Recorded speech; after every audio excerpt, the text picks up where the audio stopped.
நான் 2 விஷயத்த நான் கத்துக்கிறேன். இந்த ஒரு மெசேஜ்ல 2 விஷயத்த கத்துக்கிறேன். ஏன் நம்ம வாழ்க்கையில நிறைய பிரச்சனைகள் வருது? ஏன்னா நம்ம எந்த தீங்கான காரியங்களும் நம்ம நம்ம மனசாட்சி நம்ம கேட்டுக்கலாம். எந்த தீங்கான காரியங்கள் யாருக்கும் செய்யறதில்ல இல்லைங்களா? நம்ம கர்த்தருக்கு தேவ பிள்ளைகளா இருக்கு, கர்த்தருக்கு உண்மையா நம்ம வேலையை பண்ணிட்டு போட்டுக்கிறோம். ஆனாலும் கூட அநேக தடைகள் வந்துட்டே இருக்கும் இல்லைங்களா? யோசிச்சுக்குவோம், அநேக தடைகள் வந்துட்டே இருக்கும். ஆனா இன்றைக்கு தேவ வார்த்தைகள் நான் கேட்டு நான் கற்றுக்கொண்ட காரியம் என்னன்னா, நம்மளோட வாழ்க்கையில பிரச்சனைகள் பாதி நம்ம சால்வ் இல்ல முற்றிலுமா சால்வ் நமக்கு என்ன தேவைன்னா, முதலாவது ஞானம் தேவை. சாலமோன் கொடுத்த அந்த ஞானம் நம்மளுக்கு இருந்துச்சுன்னா நம்மளோட வாழ்க்கையில வர்ற எல்லா பிரச்சனைகளும் நம்மளால மேற்கொள்ள முடியும். என்ன ப்ராப்ளம் சொன்னாலும் சரி, நமக்கு ஞானம் இல்லைன்னா அந்த ப்ராப்ளம்ஸ் நம்ம விழுந்து போடுவோம். பிசாசு என்ன பண்ணுவான், நம்மள முழுகடிச்சிடுவான். ஆனா ரெண்டாவது விஷயம் அதே ஜெனிசிஸ் 26ல பார்க்கும்போது கர்த்தர் சொல்றார் ஈசாக்குக்கு, அவனோடு கூட இருக்கிறேன், பயப்படாத. கர்த்தர் நம்மோடு கூட இருக்கும்போது எந்த காரியம் வந்தாலும் சரி, நம்ம என்ன நம்ம நோக்கம் எல்லாமே எப்படி இருக்கணும்னா ஏசப்பா கூட இருக்கிறார். ஹல்லேலூயா. விசுவாசிக்கிற இன்றைக்கு கர்த்தர் சித்தத்தின்படி தூர பிரயாணம் பண்ணி அந்த வார்த்தை கொடுத்திருக்கிறார். எனக்கு பிரயோஜனம், உங்களுக்கும் பிரயோஜனம் இருக்கு விசுவாசிக்கிறேன். ஹல்லேலூயா. நான் நினைக்கிறேன் இனியிலிருந்து நம்ம லைஃப்ல ஒரு சேஞ்சஸ் ஹல்லேலூயா. இனிமேல் என்ன பிரச்சனை வந்தாலும் சரி, என்ன போராட்டம் வந்தாலும் சரி, உடனே நீங்க நினைச்சுக்கங்க, கர்த்தர் உங்களோடு கூட இருக்கிறார். ஞானத்தை கேளுங்க, கேட்டது போல ஞானத்தை கேளுங்க. கர்த்தர் நமக்கு ஞானத்தை கொடுத்தாருன்னா, அது ஒரு வார்த்தை சொன்னா தெரியுங்களா? அந்த வார்த்தை நம்ம சொல்ல விரும்பல. நம்மளை தேடி அநேக ஜனங்கள் வருவாங்க. உலகத்தில் இருக்கிற அவனை விட எனக்குள்ள வாசம் செய்கிற தேவன் பெரியவர். ஒரு நிமிஷம் கண்களை மூடி நம்ம செவிக்கலாம். இந்த வார்த்தைக்காக கர்த்தர் பிரயாணம் செய்து இந்த இடத்துல இந்த வார்த்தை கொடுக்கும் கர்த்தர் கிருபை செய்தார். பாஸ்டர்கார் நம்ம ஜெபிக்க போறோம். ஒரே நிமிஷம் ஜெபித்து நம்ம சீக்கிரம் முடிச்சிடலாம்.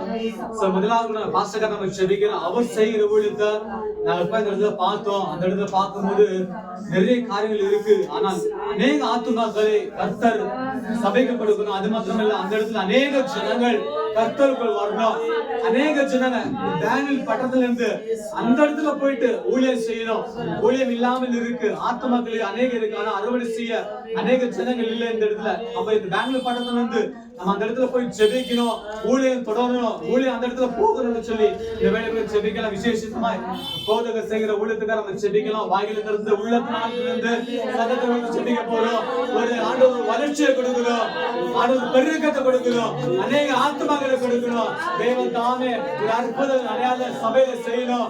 இந்த போதகர் கொடுத்த அந்த ஊழியத்துல இன்னும் அநேக தடைகள் இருக்கு.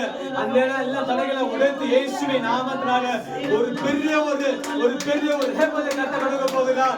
ஒரு பெரிய கட்ட கொடுக்க போகிறார். அநேக ஆத்துமாக்கள் வர போறாங்க.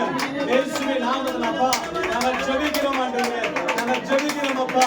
அநேக ஆத்துமாக்களை கொடுப்பீராக ராஜா. ஊழியத்தை பெருக்கத்தை உண்டாக்க கிருபை செய்வீராக ஆண்டவரே. அப்பா போதகருக்கு விருதமாய் ஆண்டவரே, அருமையான ஊழியக்காரருக்கு விருதமாய், சபைக்கு விருதமாய் காணப்படுகிற ஆண்டவரே, ஆண்டவர் எல்லா பிசாசுடைய திட்டங்களை நான் முறியடிக்கிறேன் இயேசுவின் நாமத்தில் ஆண்டவரே. எல்லா மனுஷனுடைய எண்ணங்கள் ஆண்டவரே அழிக்கப்பட்டு போகட்டும் ஆண்டவரே. அப்பா அநேக ஜனங்கள் ஆண்டவரே சபை விழணும், ஊழியங்கள் விழணும்னு சொல்லி அநேக திட்டங்களை போடுறாங்க. இயேசுவின் நாமத்தால அந்த திட்டங்களை முறியடிக்கிறேன் ஆண்டவரே. ஆசீர்வாதத்தின் பெருக்கம் உண்டாகட்டும் ஆண்டவரே. ஆத்துமாக்கள் ஆண்டவர் அநேக ஆத்துமாக்கள் வரணும் சபைக்கு ஆண்டவரே. சத்துருக்கு முன்பாக ஒரு சந்தையை ஆயத்தம் பண்ணுகிறாங்க ராஜா. ராஜா அப்போது செய்து உள்ளத்தை ஆசீர்வதிங்க. அநேக ஆத்துமாக்களை ஆண்டவரே கொடுக்கிறாங்க ராஜா. சுகத்தின் பலத்தின் ஆரோக்கியத்தை கட்டளையிடுகிற இயேசுவின் நாமத்தால குடும்பத்தையும் ஆண்டவரே, அப்பா கணவன் ஆண்டவர் மனைவியும் ஆண்டவர் பிள்ளைகளும் ஆண்டவர் தாயாரும் ஆண்டவர் உங்களுடைய கருத்துல போடுகிறோம் ஆண்டவரே. அப்பா அங்க வசிக்கிற இடத்துல ஆண்டவரே, அப்பா இந்த குடும்பமானது ஆண்டவரே உமக்காக எழுப்பி பிரகாசிக்கணும் ஆண்டவரே. சாட்சிய குடும்பம் மாற்றங்களாய் கிருபை செய்கிறாங்க ராஜா. ஒரு வருஷம் ஆண்டவரே ராஜா வந்திருக்கிற ஒவ்வொருத்தரா நாங்கள் செபிக்கிறோம் ஆண்டவரே. ஆண்டவர்கள் வந்தவன் நம்ம போகாதபடிக்கு ஆண்டவரே ஒரு ஆசீர்வாதத்தை பெற்றுக்கொண்டு போகத்தக்கதாய் என்னை கிருபை செய்கிறாங்க ராஜா. ராஜா இந்த ஒரு ஊழியத்தை கொடுத்திருக்கிறீங்க. இன்னும் அநேக ஆத்துமக்கள் அறுவடை செய்ய கிருபை செய்வீராக. சித்தத்தை விட்டு ஆண்டவரே நாங்கள் விலகாதபடிக்கு ஆண்டவரே அவர் ராஜா இந்த ஊழியத்தை ஆண்டவர், இந்த சபை ஆண்டவரே, ஆண்டவர் நான் கற்றுக்கொண்ட காரியங்கள் ஆண்டவர், பேசின வார்த்தைகள் ஞானத்தோடு கூட ஆண்டவரே, இந்த சபையை நான் கட்ட தெய்வ கிருபை செய்வீராக ஆண்டவரே. என்ன எதிர்ப்புகள் வந்தாலும் ஆண்டவரே, என்ன போராட்டங்கள் வந்தாலும் ஆண்டவரே, அப்பா நீர் கொடுத்திருக்கிற ஊழியத்திலிருந்து ஆண்டவரே நான் பின்னோக்கி போகாதபடிக்கு ஆண்டவரே எனக்குள்ள தைரியத்தை கொடுப்பீராக ராஜா. தொடர்ந்து உமக்காக சாட்சி இருக்க என் கர்த்தர் கிருபை செய்வீராக ராஜா.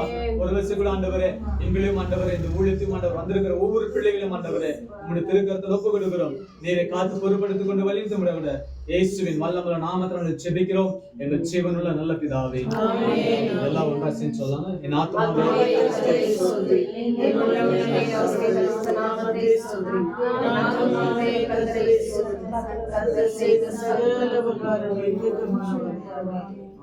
கர்த்தராகிய இயேசு கிறிஸ்துவின் கிருபையும் பிதாவாகிய தேவனுடைய அன்பும் பரிசுத்த ஆவியானுடைய அன்பின் ஐக்கியம் சந்தோஷம் சமாதானம் இன்று என்றுக்கும் நம் அனைவரோட என்றென்றுக்கும் இருப்பதாக. ஹல்லேலூயா ஹல்லேலூயா ஹல்லேலூயா. எல்லாருக்கும் பிரைஸ் தி லார்ட்.